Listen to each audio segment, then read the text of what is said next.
To our brothers and sisters in the American Southeast dealing with the effects of Hurricanes Helene and Hurricane Milton, and to those in the Bighorn Mountains of Wyoming,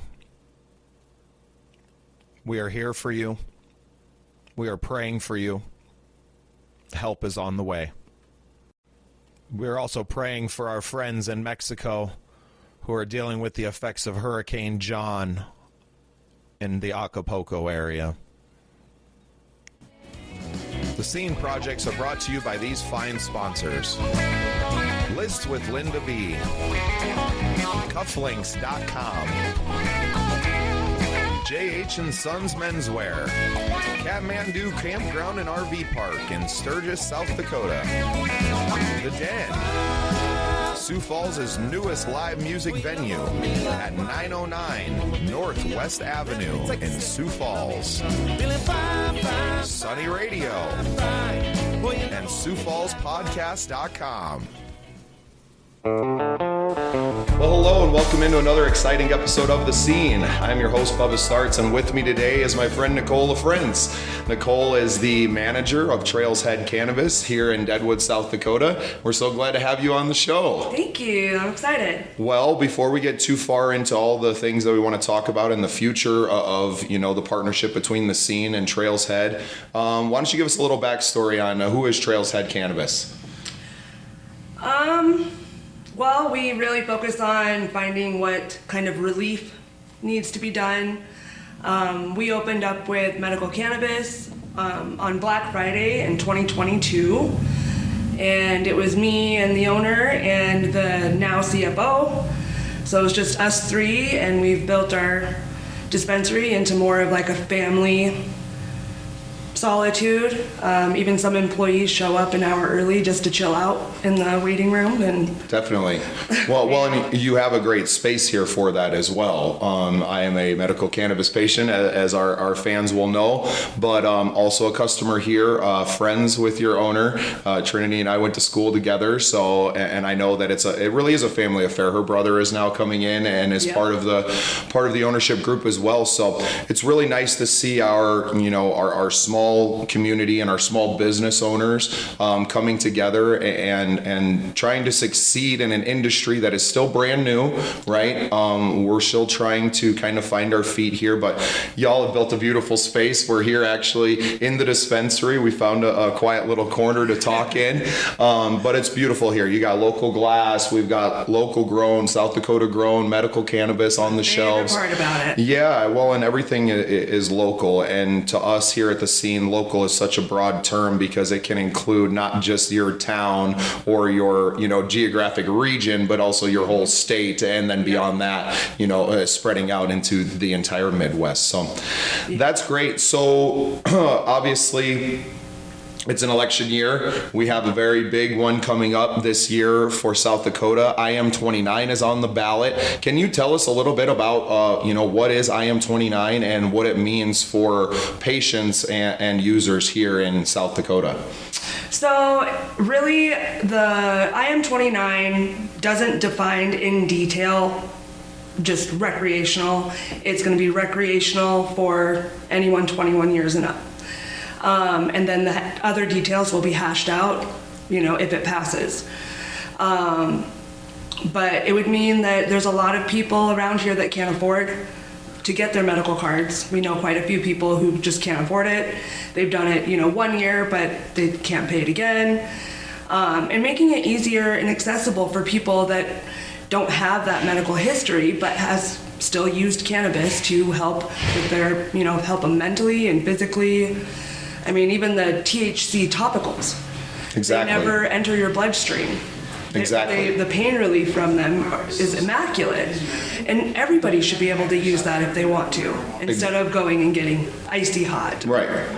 Well, and yeah, the myriad of prescription pills and things that are available. It's so great that we're really fighting for access. We're fighting for adult use. It's very similar to how programs are run in other states, I'm sure.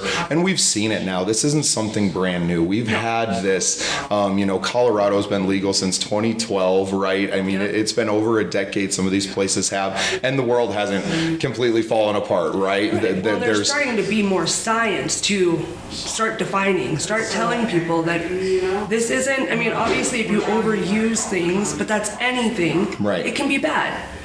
But when you have a more herbal situation, I mean, I feel that your side effects are next to none. Right. Compared. Right. Comparatively to, you don't know how this pill is affecting down the line. And that's what we're starting to find out a lot about our medical industry and the greater, pharma as a whole, that you're treating problems as a linear, A to B to C to thing, and it doesn't happen. Treating anymore. Right. It's a take the pain away, and that's it. Mask this. Why we're having the pain. Treating the symptom and not the root cause, right? Yeah. Yep. So how fun to get to be involved in this time in South Dakota. I know that I think the support is there, and we kind of proved that a few years ago when we had it through, and because of some legal language and a lot of things, and I've said it, and maybe it's an unpopular opinion, and I know that the will of the people and all the things, but I'm actually kind of thankful that the South Dakota had a medical program that kind of slow rolled in, and we've had this role to this, but now everything's established. These businesses are established. They're established in their communities. I think it's really time that we have adult use, and we let these business owners open up to the full share of the market. Right. There's no reason that someone who's 21 or older shouldn't be allowed to go and purchase. I mean, it's medical cannabis. I think at this point, people feel so much differently about it than even 10 years ago, right? Right. So, well, and I never really thought of it as a medical thing until I went through the schooling for it and started to learn more about the plant and the different effects and why cannabis can affect so many people in so many different ways. Right. And so when you get down into the science behind all of it, it's amazing. Well, and how much science that we weren't able to do for, half of a century from, the 60s and up until now, to where we're finally just getting to do this research. So it's quite a time to be alive. I feel like, our generation has been very, very blessed that we're going to grow up with all of the know-how. We have all the know better. And now we get to go and put that into action. And I think that's really cool to see our generation really starting to step up and be that. And really, when you look around the whole organization here at Trails Head and some other friends of ours, Dakota Green, our partners of ours, it's all people within that same age range, and it's a generational. Well, your average patient in South Dakota is at least 45 years. That's the average person. So we have an aging medical client base or patient base rather, and I think there's more we can do to get access. I think I Am 29 is going to take care of a lot of that, but I think so much of it starts with education as well. And can you talk about some of the things that you do to help patients educate themselves about, is medical marijuana and cannabis even right for them? And what you're doing in-house to help patients from really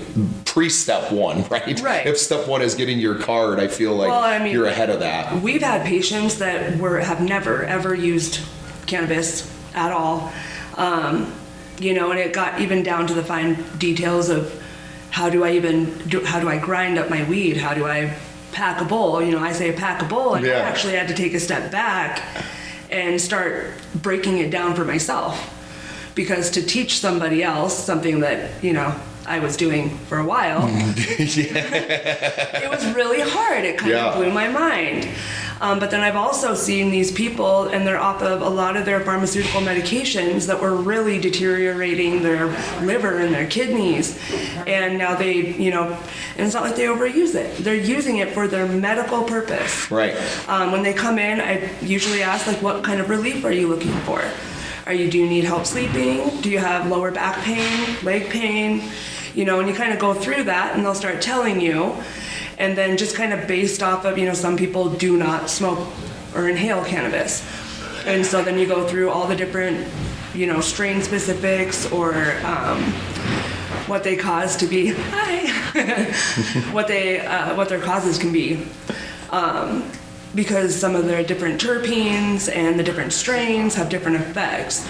You can like localize indica, but there's some strains that really hit that indica point where it's like sleepy, or do you want it to just chill you out? Right. You just need to relax for a little bit. You guys are really far down the science and honing in on exactly the relief that you're going for. And I think that's a great point. Now, if it does go recreational, is the process for you going to change at all as a seller, as a purveyor, right, of medical cannabis and recreational cannabis? Do you see a difference, or is it just it's medical cannabis that now is available to everyone? Because that's how I look at it, right? That's it's the same plant, yeah. right? There is no difference between medical weed and recreational weed. If you're using cannabis, there's still a medical reason, even if you don't think that there is. Right.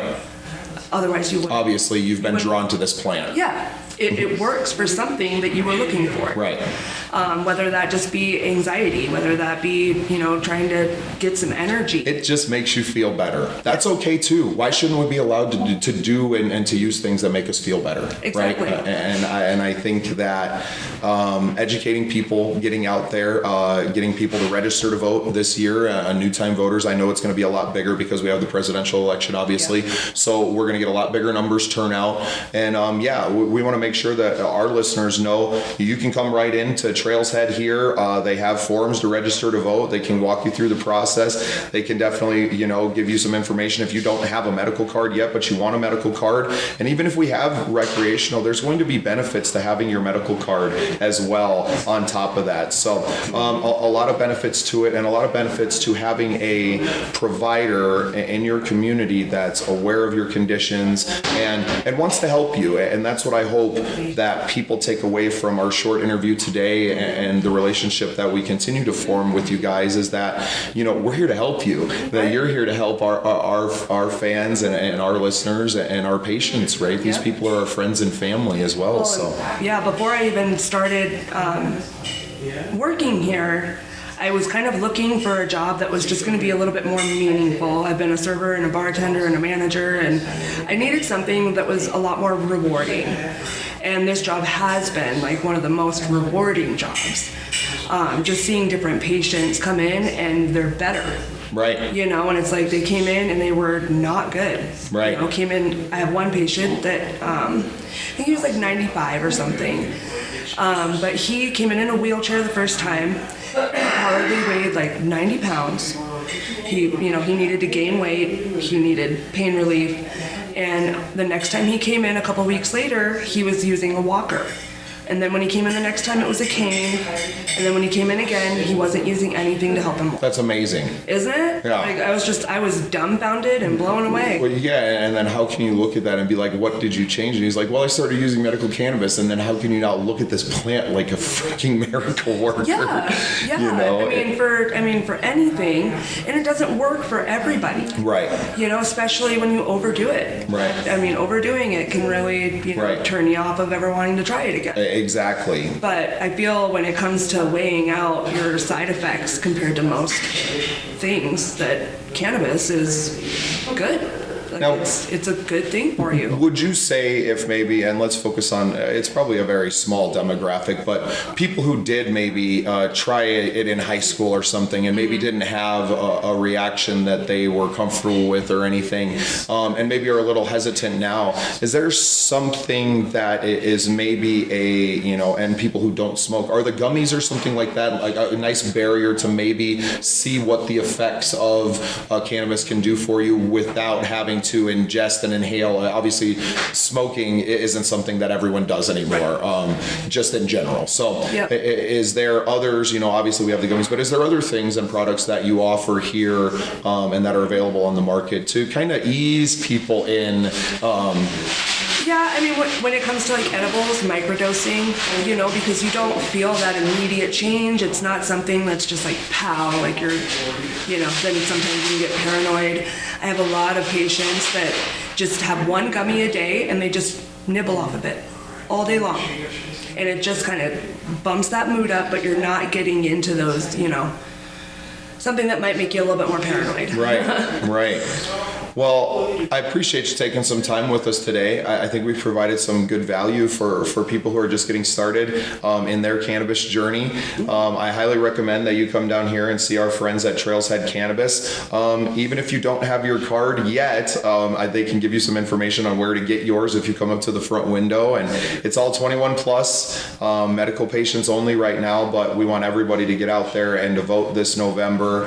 I am 29 is a big thing for not just our patients, but also some of these local business owners that have been here providing for our medical patients who are really taking a huge financial risk to do this. And I am 29 would provide a pathway for them to actually, gain the revenues that it takes to sustain a business that's incurring the heavy, the taxes and the fees that you're incurring. So, make sure you guys are getting out there. You're supporting your local dispensaries. Make sure you're voting in November on I am 29. Remember to vote yes, and we'll see you next time on the scene.